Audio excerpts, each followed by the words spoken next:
নবীর জন্য ওহদ কেঁদেছে রে কেঁদেছে। আজকে নবী উম্মত হয়ে আল্লাহ নবীর জন্য আমাদের চোখে পানি আসে না, পানি আসে না। কি জবাব দেবে বাবা? অনেকে আমাকে বলে হিজবুল্লাহ শুধু ওয়াজ করতে গিয়ে কাঁদে, কেন কাঁদে? পাগল তুই তো বুঝবি না। আল্লাহ তোর দল যদি শক্ত করে দেয় আমি কি করতে পারি?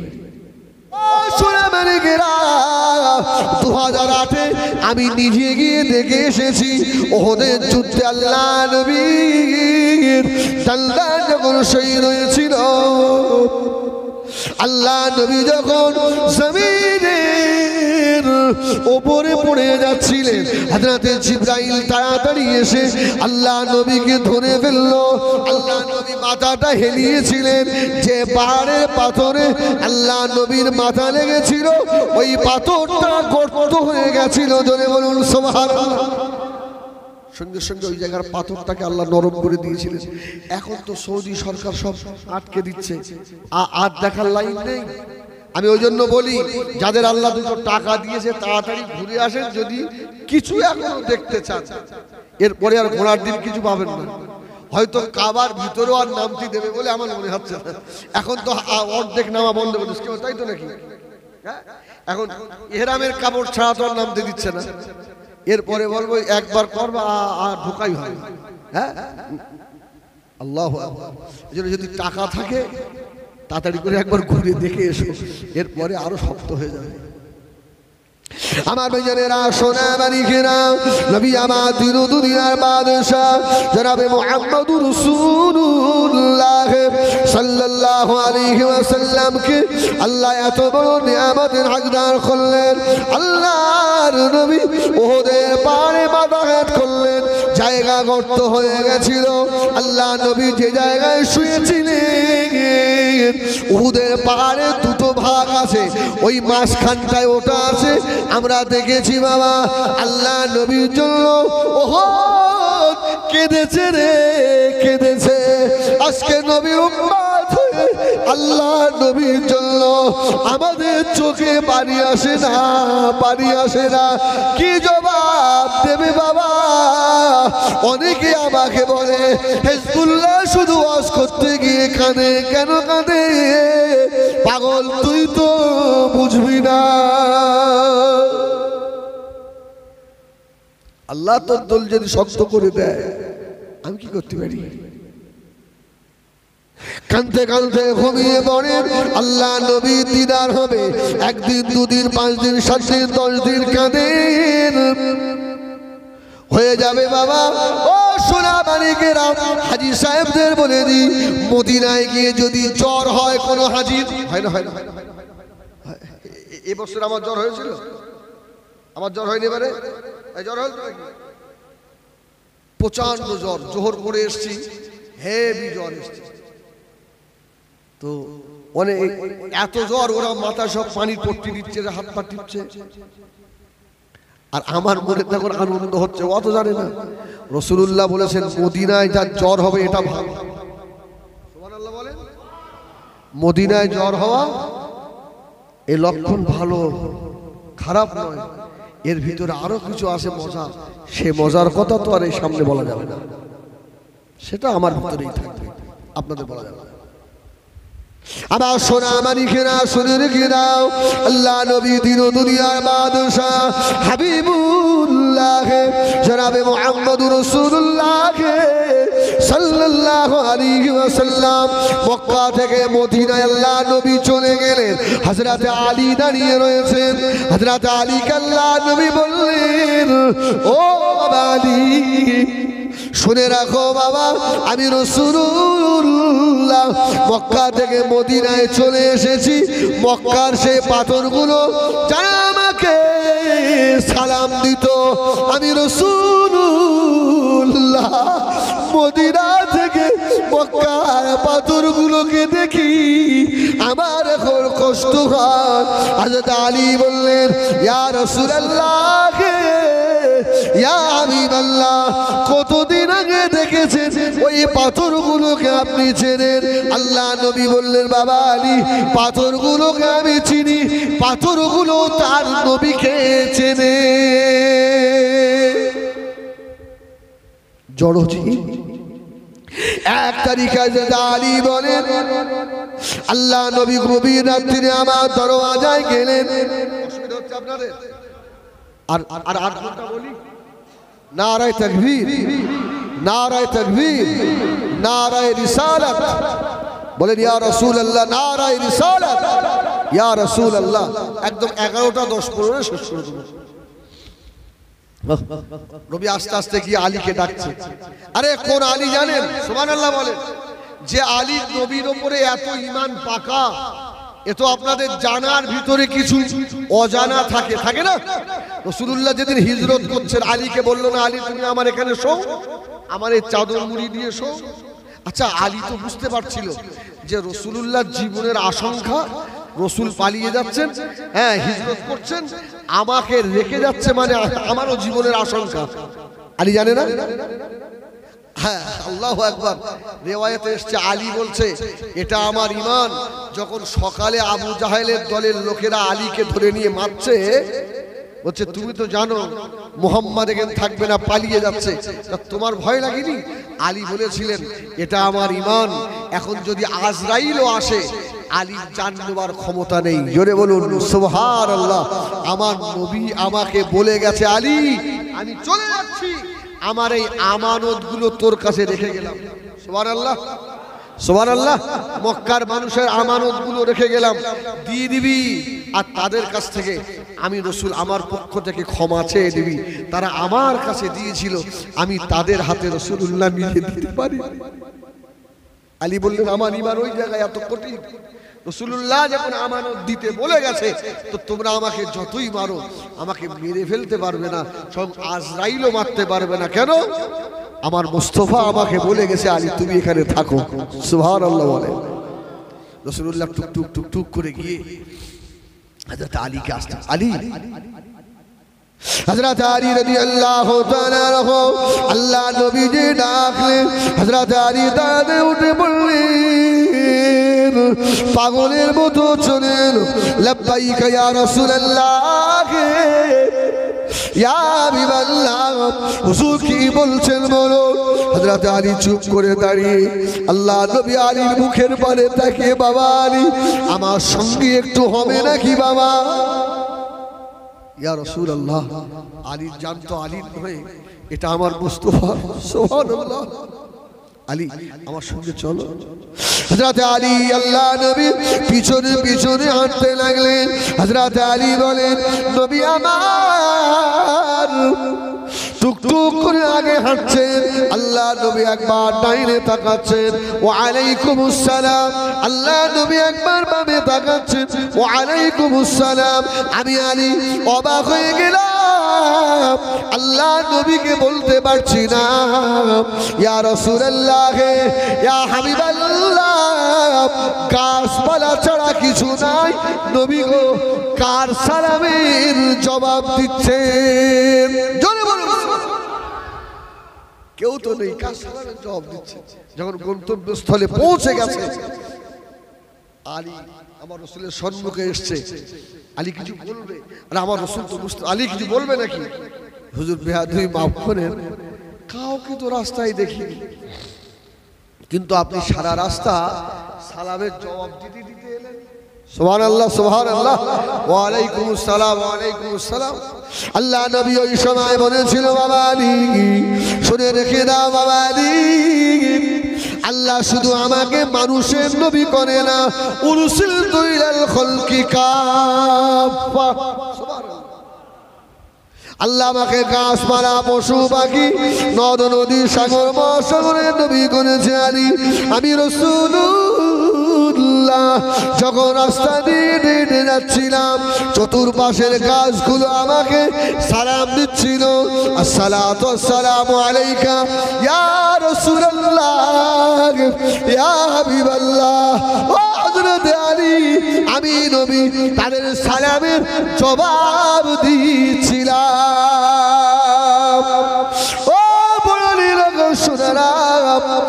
না ধরে পায়ে ধরে বলে যাব, ওই নবীর পাগল হয়ে যান, নামাজ আদায় করেন, বেশি বেশি দরুদ পড়েন, নিজের জবানের হেফাজত করেন, চোখের হেফাজত করেন, হারাম পরেশ করেন। খোদাকে কসম, আল্লাহর নবীর দিদার হয়ে যাবে। মুস্তাফার দেখার আশা আছে? এই আমি আল্লাহকে সাক্ষী রেখে এই মসজিদের বাউন্ডারির ভিতরে কথা বলছি। গত 3 দিন আগে নদিয়া থেকে একটা ফোন এলো। নদিয়া চাপড়া আছে, চাপড়া থানা, চাপড়া থেকে একটু ভিতরে, গ্রামের নাম বানিয়াখড়ি। এইসব ইউটিউব হচ্ছে, তারাও তো শুনবে। আমাকে 2 দিন আগে ফোন করে বলছে, হুজুর একটা কথা বলবো, ওখানে একটা আল্লাহওয়ালা মানুষের খানকা আছে, তো আমি সেখানে যাই, একটু জিকিরের জমাত হয়। তো ফোন করে বলছে গত মানে জিকিরের জমাতে তাবারক পাইনি। হ্যাঁ, আমি তাবারক পাই, তো খুব দুঃখ পেয়েছে মানুষটা যে জিকিরের মাহফিলের তাবারক হলো না। তো পরে ফোন করে বলছে, হুজুর বেয়াদবি মাফ করেন, গত রাতে এই কথা তো সবার সঙ্গে বলা যায় না, আল্লাহ রসুলের দিদার হয়েছে আমার। সুবহানাল্লাহ বলে। আর এইরকম কিছু পাগলের সঙ্গে আমার একটু যোগাযোগ আছে জানেন। হ্যাঁ, বলে হুজুর আল্লাহর কি বলতে আমার হয়েছে, হয়েছে তা নবী কিরাম দেখলি বলতো? বলছে নবীজি কিরাম সেই বলতে পারবো না। তার কি হলো? বলছে আল্লাহ রসুল এসে বলছে, তাবারক পাসনি, মনটা খুব খারাপ, এলে খাজুর লে, খাজুর লে খাবি। সুবহানাল্লাহ বলে, খাজুর লে খাবি। যার বাড়িতে এটা ঘটছে তিনি হলেন পানিগোবরা হাবেশ সাহেব। পানিগোবরা হাবেশ সাহেব হুজুরের খলিফার বাড়িতে। সুবহানাল্লাহ বলে, পানিগোবরা হাবেশ সাহেব হুজুরের আল্লাহ আল্লাহ। শুধু মোল সাহেব হলেই নবীর দিদার হয় না। কত পাগল রাস্তায় ঘুরছেন, নবী দেখে বসে আছে। কত পাগল রাস্তায় ঘুরছে, নবী দেখে বসে আছে। নবী তো আর দাড়ি রাখবে না, কত বড় জুব্বা রাখবে না। আমাকে কে কতটা ভালোবাসে। সুবহানাল্লাহ। আমার ভাইজানেরা, সোনা মানিকেরা, নবী আমার দিন দুনিয়ার বাদশাকে আল্লাহ কত বড় নিয়ামতের হকদার করলেন। আল্লাহ নবীকে গাছপালা সালাম দেয়। হযরতে আনাস থেকে হাদিস বর্ণনা হয়েছে, হযরতে আনাস বলেন, আল্লাহ নবীকে নিয়ে সফরে বার হয়ে গেলাম। কিছু রাস্তা গিয়ে আল্লাহ নবী বললেন, ও বাবা হযরতে আনাস, দাঁড়িয়ে যাও বাবা, আমি রাসূলুল্লাহ একটু কাজা হাজত সারবো, ইস্তেঞ্জা সারবো। আল্লাহ নবী একটু আগে গিয়ে গাছপালাদের ডেকে বললেন, উঠে আয়। এসে আস্তে আস্তে আমি রাসূলুল্লাহকে ঘিরে ধর। জোরে বলুন সুবহানাল্লাহ। হযরতে আনাস বলেন, আমি নিজে চোখে দেখি ছোট ছোট গাছগুলো মানুষের মতো হেঁটে এসে আল্লাহর নবীকে ঘিরে ধরেছে। জোরে বলুন সুবহানাল্লাহ। ও ভাইজানেরা, রাসূলুল্লাহকে আমাদের মতো বলা যাবে না, ঈমান চলে যাবে। রাসূলুল্লাহর ওয়েট আর আমাদের ওয়েট এক নাকি? আমাদের একটা ওয়েট আছে না? আমি হেদিবুল্লাহ, আমার এখন ওয়েট পেলে 80 কেজি, কারণ 60 কেজি, কারণ 40 কেজি। আচ্ছা, ও রাসূলুল্লাহর কোন ওয়েট ছিল বলেন? আরে জীবনে অনেক অসুবিধা বলেন না, রাসূলুল্লাহকে ওজন করা যেত না? না, রাসূলকে কোনো দিকে আমাদের মতো বলা যাবে না। যদি এক এক করে বলা যায় অনেক অনেক বেশি সময় লাগবে। আরে রাসূলের হাত আর আমাদের হাত, বলেন নবী আমাদের মতো তো জন্মদিন করা যায় না। আরে মুস্তাফা হাত তুলেছ আর হাত করেছে তো আকাশের চাঁদ 2 টুকরা হয়েছে। জোরে বলুন সুবহানাল্লাহ। আর তুই বিয়াদব, গাছের একটা পাতার দিকে আঙুল বাড়িয়ে বল না, পাতা 2টো ভাগ হয়ে যাবে, কিয়ামত হয়ে যাবে। তোর আঙুলের ইশারায় পাতাও নড়ে না। সুবহানাল্লাহ। আমার মুস্তাফা হাত তোলে তো আকাশের চাঁদ দ্বিখণ্ডিত হয়। আরে আমার মুস্তাফা মানে মস্কের ভিতরে হাত রাখে তো মুস্তাফার হাত দিয়ে কলের মতো পানি বার হয়। সুবহানাল্লাহ, সুবহানাল্লাহ। মুস্তাফা তুমি রাসূলুল্লাহর সঙ্গে 1400 সাহাবা কি আপনার হুদায়বিয়া, তাই না ভাই? 1400 সাহাবা, সাহাবীদের পানি শেষ। ইয়া রাসূলুল্লাহ পানি নেই। রাসূল বলল মশক আছে, মশকের মধ্যে একটু পানি আছে। বলল সাহাবীরা বলল ইয়া রাসূলুল্লাহ একটু পানি। রাসূল বলল আমার কাছে দাও। রাসূলুল্লাহ হাত ঢুকিয়ে দিলেন। আরে রাসূলের হাত দিয়ে টাইম কলের মতো পানি বার হচ্ছে। সুবহানাল্লাহ বলেন, সুবহানাল্লাহ বলেন। এ তো মুস্তাফার হাত। যে মুস্তাফা তাকাল, অনেক কথা বাদ দেন, আগে বাড়েন।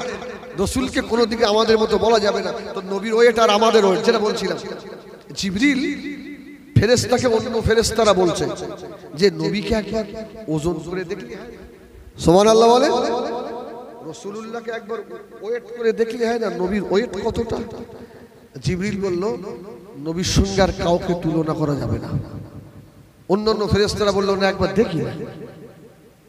বাবা ভাইজানেরা, সোনা মানিকেরা, আল্লামা ইবনে সাউসি রাহমাতুল্লাহ আলাইহি লিখেছেন, আল্লাহ পাকের ফেরেশতারা মক্কা শরীফের সবথেকে ওয়েটওয়ালা মানুষটাকে দাড়িপাল্লার এক পাশে চাপিয়ে দিল, মুহাম্মদুর রাসূলুল্লাহকে আরেক পাশে চাপিয়ে দিল। আল্লাহর নবীর পাল্লা আল্লাহ ভারী করে দিয়েছে, বলুন সুবহানাল্লাহ। বললো হবে না, আর একজন নিয়ে আয়। 4 জন ওয়েটওয়ালা মানুষকে একদিকে চাপানো হলো, আর আমিনার লালকে আরেক দিকে পাল্লা উঁচু করেছে। ফেরেশতারা বলছে রাসূলুল্লাহর পাল্লা ভারী হয়ে গেছে, সুবহানাল্লাহ বলেন। জিবরিল ওই সময় ফেরেশতাদের বললেন তাম দুনিয়ার মানুষ সমেত যা কিছু আছে সব দিকে সব যদি একদিকে তাকিয়ে চাপিয়ে দাও, আর মুস্তাফাকে যদি আরেক দিকে দাও, আল্লাহ মুস্তাফার পাল্লা ভারী করে দেবে। কেন যা কিছু আল্লাহ বানিয়েছে সব মুস্তাফার সাদকায় বানিয়েছে। জোরে বলুন সুবহানাল্লাহ। এই জন্য আমাদের নবীকে কোনো দিক দিয়ে আমাদের মতো বলার সুযোগ নেই। হুয়াল্লাযী ইউসাউবিরুকুম ফিল আরহামি কাইফা ইয়াশা। মায়ের পেটে যখন বাচ্চা থাকে, ওই বাচ্চা খাঁটা হবে না ভালো হবে না কুচু হবে, এ ঠিক করেন কে? আল্লাহ ঠিক করে না? আল্লাহ। আর আমার মুস্তাফা যখন মায়ের পেটে, সুবহানাল্লাহ, আমার মুস্তাফাকে যখন আল্লাহ বানাচ্ছেন, আমার মুস্তাফার হাত কেমন হবে, পা কেমন হবে, মুস্তাফার নজর কেমন হবে, আল্লাহ মুস্তাফাকে জিজ্ঞাসা করে বানিয়েছেন। জোরে বলুন সুবহানাল্লাহ। তুমি মুস্তাফাকে কোন দিক দিয়ে তোমার মতো বলবে? আল্লাহ শুকর, আমরা ফাও বকি না, কিছু দলিল আমাদের কাছে না থাকলে আমরা ইউটিউবে আর বকি না। আল্লাহ শুকর করি। এই জন্য হাতে না ধরে পায়ে ধরে বলবো, কে কি বললো দেখার দরকার নেই। নবী দিবস যদি গ্রামের লোক বন্ধ করে দেয়, ওই দিনে আপনি বাড়িতে এক পারা হোক, 2 পারা হোক, সূরা ইয়াসিন হোক পড়ে একটু রাসূলুল্লাহর জন্য দোয়া করেন। আল্লাহ এই দিনে আপনার হাবিবকে পাঠিয়েছিলেন, আল্লাহ সেই নবীর উম্মত আমাকে করেছেন, খোদার কসম আপনার নসিব আল্লাহ খুলে দেবে। জোরে বলুন সুবহানাল্লাহ। হযরত ওসমান গনি বলছেন, যারা রাসূলের সাথে, আমার নোট করা আছে, তবে আমার অভ্যাস নেই তো ফোন দেখে ওয়াজ করা, এসব নোট করা আছে আমার। হযরত ওসমান বলছেন, যারা মিলাদুন নবী রাসূলুল্লাহর মাউলুদ শরীফ জন্মদিবস উপলক্ষে করবে, আমি ওসমান বলছি আল্লাহ ওদেরকে বেঈমান করে মারবে না। সুবহানাল্লাহ বলেন। এটা কোন কিতাবে পাবেন? কিতাবের নাম হলো আন-নিয়ামাতুল কুবরা। আন-নিয়ামাতুল কোবরা এই কিতাবে আছে। হযরতে হাসান বসরি বলছেন, আমি হাসান বসরি রাসূলুল্লাহর মাউলুদ করতে করতে আমার জীবনের সব যদি শেষ হয়ে যায়, আমি সবই দিয়ে দেবো। জোরে বলুন সুবহানাল্লাহ। হযরত উমর বলছেন, যারা এটা করে, আমি উমর বলছি ওরা যেন আবার দিনটাকে আবার পুরোভাবে জীবিত করলো, এই রকম নেকি আল্লাহ ওদের নামায় আমালে দেবে। বলুন সুবহানাল্লাহ। যারা মাউলুদুন নবী করবে, হযরত আবু বকর বললেন, মান আনফাকা দিরহামান আলা কিরাতি মাউলুদিন নবী সাল্লাল্লাহু আলাইহি ওয়াসাল্লাম কানা রাফিকি ফিল জান্নাহ। আমি আবু বকর বলছি, যারা নবী দিবসের মাহফিলে একটা টাকা হলেও দেবে, আমি আবু বকর বললাম ওরা জান্নাতে আমার বন্ধু হবে। সুবহানাল্লাহ। আবার একবার কিতাবের নাম বলছি, কিতাবের নাম হলো আন-নিয়ামাতুল কুবরা। বাংলাদেশ থেকে একটা পত্রিকা আছে, এখন আর আসে না। সাইফুদ্দিন হুজুর নিজে পড়তেন যে পত্রিকা, আল বাইয়িনাত। বাইয়িনাত হাদিস কোরআনে ভরা, কঠিন দলিল। আমার কাছে ওটা আসতো, তবে এই ঝামেলা হওয়ার পরে আর আসে না, আর দেয় না। বুঝছেন না? এর মধ্যেও এসেছে। যাক, মাফ করেন, আর বেশি নয়, অনেক সময় হয়ে গেছে, সালাম কিয়াম হবে। এবার দোয়া হবে। ভাই আমি এই প্রায় 2 ঘন্টার কাছে বক্তব্য রাখলাম আপনাদের কাছে, কেউ দুঃখ পেয়েছে? কেউ মনে ব্যথা পাননি তো? আর যদি ব্যথা পান ক্ষমা করেন, আর যদি আমার ভাষায় কথায় হাদিস কোরআনে ভুল হয় আমি আল্লাহর কাছে ক্ষমা চাই, আল্লাহ যেন আমাকে ক্ষমা করে দেন। আর যদি কিছু ভুল বলে ফেলি আল্লাহ আপনার বান্দাদের স্মৃতি থেকে ওটা মিটিয়ে দেন। বলেন আল্লাহুম্মা আমিন, আল্লাহুম্মা আমিন। সকলে আসেন সালাম পড়িয়া নবী সালাম।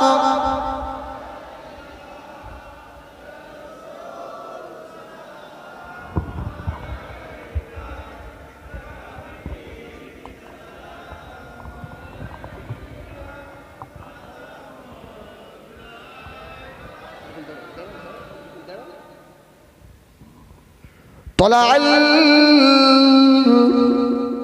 البدر علينا من ثنيات البداية وجب الشكر علينا ماذا لله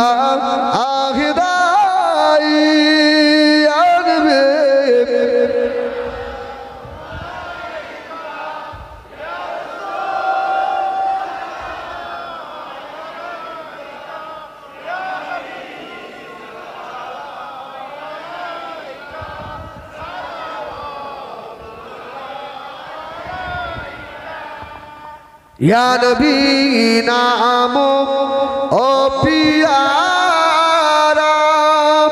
या रसूल नामो प्यारा। अर्श पर हक ने पुकारा, सच भाई को बर है हमारा।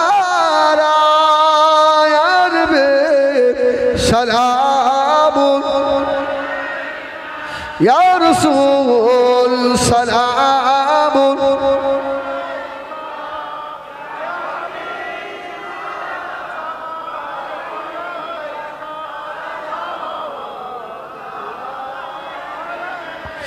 तुम्हारी उसी इला दिया कल दिन आदम ओ হইল মাবুদ ওদের দয়া কবুল করি ইলের দুআ নবে সালামুন ইয়া রাসূল সালামুন या हबीब सलाम सालावातुल्लाह। সকলে বসে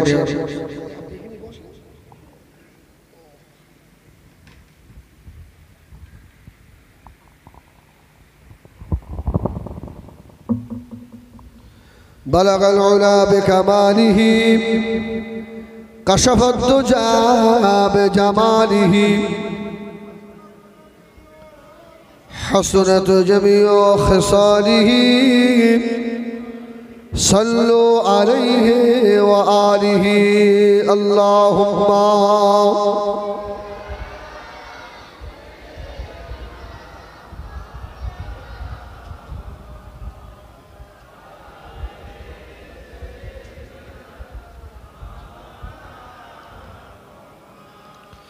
আমার ইমানদার ভাইয়েরা, আল্লাহওয়ালা বাবাজিরা, যাই হোক আর 10-15 মিনিট হলে অসুবিধা হবে। আমাদের ইমাম সাহেব বলছে তাবারক হতে বাকি আছে, বুঝলেন? তাহলে একটু তো বলতেই হবে, না বললে তাবারক হলে তো বাড়ি যেতে হবে।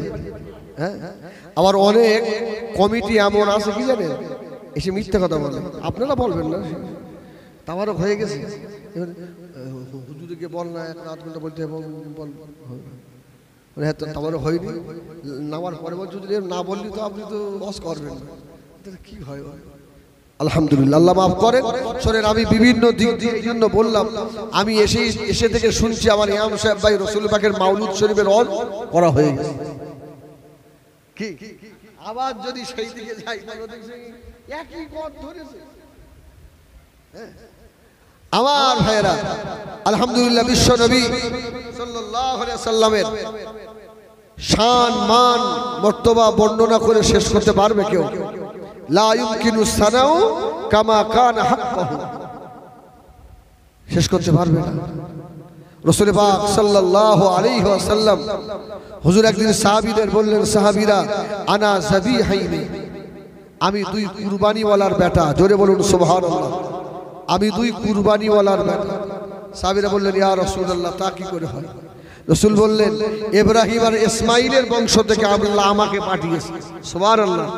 হ্যাঁ, এই জন্য ইব্রাহিম আলাইহিস সালাম যখন কাবা শরীফ নির্মাণ করছিলেন, তৈরি করছিলেন, আবার নির্মাণ হচ্ছিল, এই কাবার পাশে একটা পাথর রাখা আছে না, আত্তাখাযু মিন মাকামি ইব্রাহিম মুসাল্লা, ওই পাথরে দাঁড়িয়ে ইব্রাহিম আলাইহিস সালাতু ওয়াস সালাম কাবা শরীফ নির্মাণ করছিলেন। যখন কাবা নির্মাণ হয়ে গেল, তো ইব্রাহিম আলাইহিস সালাতু ওয়াস সালাম আল্লাহর কাছে দোয়া করছিলেন, আল্লাহ, আমার বেটা ইসহাক আর আরেকটা বেটা ইসমাইল, আল্লাহ আমার ইসমাইলের বংশে আখেরি নবীকে পাঠাবেন। জোরে বলুন সুবহানাল্লাহ। ইব্রাহিম আলাইহিস সালামের দোয়া যখন কবুল হলো, তো ইব্রাহিম আলাইহিস সালাম খুশি হয়ে বলেছিলেন, আজকে আমি ধন্য, কেননা ময়দানে হাসরে ওই কঠিন দিনে আমি এতটুকু বলতে পারবো, আমি আখেরি নবীর দাদু। জোরে বলুন সুবহানাল্লাহ।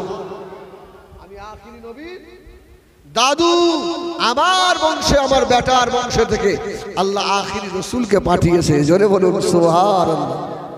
ইব্রাহিম আলাইহিস সালাম খুশি হয়ে বলেছিলেন।